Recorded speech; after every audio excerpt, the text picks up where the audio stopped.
Hey guys, কি অবস্থা সবার? আশা করছি সকলে ভালো আছেন। তো আজকে যাব আমি একটু শহরে। আর আজকে যেটা করব, শহরে যে এখানকার যে সাইলেন্সের একটা গার্ড থাকে না, অনেকে গোল্ডেন কালার লাগায়, অনেকে ব্ল্যাক কালারটা লাগায়। তো দেখি কোনটা লাগালে ভালো হয়। তবে আমি চাচ্ছি যে এখানে গোল্ডেন কালারটা লাগালে মনে হয় সব থেকে বেটার হবে। তো আজকে যাব হচ্ছে এটাই কিনতে মূলত।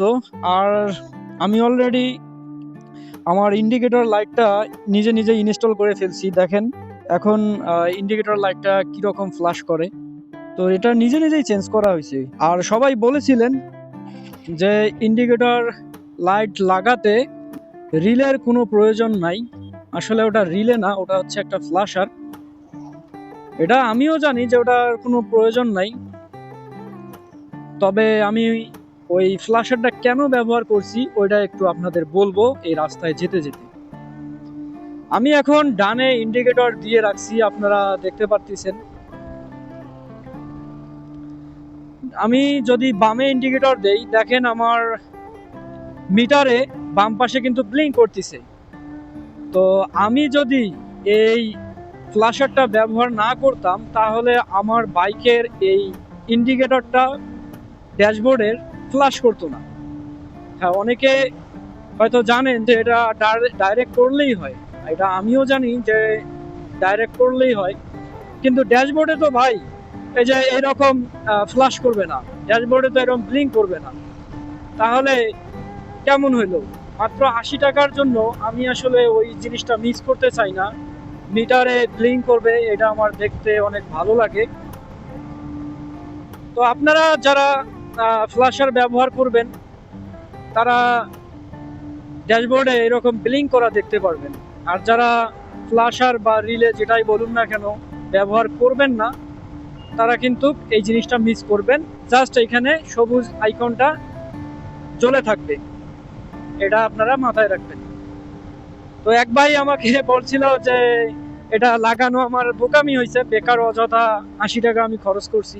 আসলে আমি তাকে বলবো যে এখানে আমি 80 টাকা খরচ করছি এইটাই কারণ, যাতে আমার মিটারে ব্লিঙ্ক করে। এটা আপনারা চাইলে লাগাতেও পারেন, ফ্ল্যাশার নাও লাগাতে পারেন। আমার কাছে আসলে 80 টাকা 100 টাকা তেমন একটা ফ্যাক্ট না, এজন্য আসলে টাকার মায়া না করে ওটা আমি লাগাই ফেলছি। আর সামনে মনোটন, মেবি ওটা 3-4 বছরের আগের একটা মনোটন, ব্লু কালার। আমি যদি মনোটনটাকে একটু দেখাই ভাই, মনোটনের চাকা, পিছনের চাকা অনেক ওয়াইড। আপনারা হয়তো সামনের মনোটনটা দেখতে পারতেছেন, সামনের মনোটনের চাকাটা দেখেন কত ওয়াইড। সবাই বলে যে সিঙ্গেল ডিস্কের নাকি ব্রেকের পারফরমেন্স ভালো হয় না। তো আমি মনে করি না যে ব্রেকের পারফরমেন্স খারাপ। ব্রেক ধরতে জানলে সব বাইক থেকেই আসলে ভালো ব্রেকিং পাওয়া যায়। আর কথা হচ্ছে মনোটনের চাকা ওয়াইড হবার কারণে ব্রেক অনেক ভালো ধরে। আর যদি আপনি ইঞ্জিন ব্রেকটা করেন সেক্ষেত্রে মনোটন থেকে আরো ভালো ব্রেক পাবেন। যাক, চলে গেল, আমি যেতে পারলাম না, নো প্রবলেম। যাওয়ার দরকারও নেই, বেশি চাপ নিতে চাচ্ছিও না। দেখি কত তাড়াতাড়ি যাওয়া যায়। আর সাইলেন্সের যে গার্ডটা লাগালে ভালোই লাগে। তো ইচ্ছা ছিল যে লাগাবো, তো ওটা কেন বাদ দিব, সবই তো লাগাচ্ছি মোটামুটি বাইকে।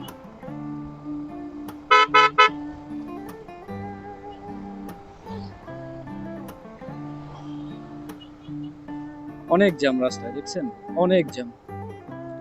আর মনোটন ভাই এমন একটা বাইক যে চিপাই চিপাই দিয়ে বের হয়ে যাওয়া যায়, দেখছেন আমিও কিন্তু বের হয়ে যাব।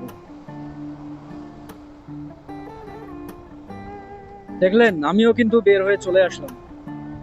মানে মনোটন বাইকের রেডি পিক আপ অন্যান্য বাইক থেকে এভারেজ আমি মনে করি ভালো। তবে ফোরভির সাথে আবার জিক্সার মনোটনের কম্পেয়ার করেন না, কারণ ফোরভির ভাই রেডি পিক আপ মনোটনের থেকেও আরো ভালো। যারা ফোরভি ইউজার আছেন তাদের হয়তো এই কথাটা শুনে ভালো লাগবে, তবে মনোটনের যে খারাপ তা কিন্তু না। ইভেন 2 লাখ টাকার বাজেটে যতগুলো বাইক আছে বাংলাদেশে, তার মধ্যে সুজুকি বর্তমানে ট্রেন্ডিং এ আছে।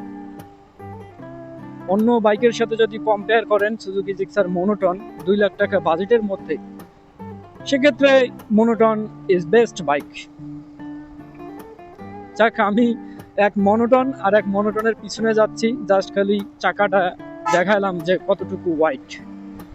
তো এটাকে ওভারটেক করে দিব, দেখি একটা গ্যাপ পাই কিনা।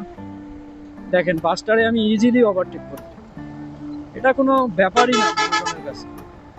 একদম টান দিয়ে চলে আসলাম। যেহেতু ব্রেকিং পিরিয়ড শেষ হয়েছে, এখন টানাটানি করা যায়, তবে খুব বেশি যে আরপিএম দিব সেটা না, ওই পরিমাণ আরপিএমও দিতে চাচ্ছি না। আপনারা যত জোরেই যান না কেন, যখন স্পিডে বাইক রাইড করবেন তখন চেষ্টা করবেন ভাই ইঞ্জিন ব্রেকটা করার জন্য, তাহলে এই বাইক থেকে একটা ভালো ব্রেকিং আপনারা আশা করি পাবেন।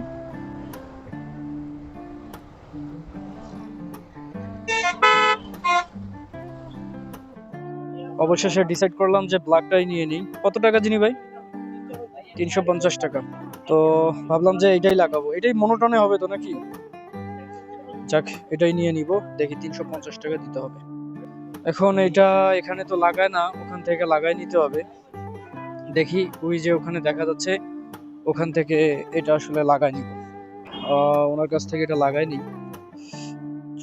তো আমি নিচ্ছি ব্ল্যাক কালারটা, গোল্ডেন কালারটা আসলে তেমন একটা ভালো লাগবে না যেটা আমি মনে করি, কারণ আমার বাইকে কোনো গোল্ডেন কালারের তেমন কিছুই নাই, শুধু সামনের যে শকআপের স্টিকারটা গোল্ডেন কালার করছি, এবং যে সামনের ডিস্কের যে ব্রেকের ক্যালিভারটা আছে ওইটা শুধু গোল্ডেন কালার। তো পিছনে আমি মনে করি না যে ব্ল্যাক বাইকে গোল্ডেন কালার দেওয়ার দরকার আছে, এই জন্য ব্ল্যাকটাই সিলেক্ট করলাম। যাক, ফাইনালি লাগাই ফেললাম। এখন লাগানোর পর লুকটা আসলে এরকমই হয়। দেখেন আমার পুরো বাইকে যেহেতু ব্ল্যাক, সেহেতু এটাও ব্ল্যাক লাগাই ফেললাম। জাস্ট 3টা বোল্ট, এখানে একটা, এখানে একটা, নিচে একটা, দিয়ে এটা সেট করে ফেললাম। এখন দেখেন পুরোটাই কিন্তু ব্ল্যাক হয়ে গেল।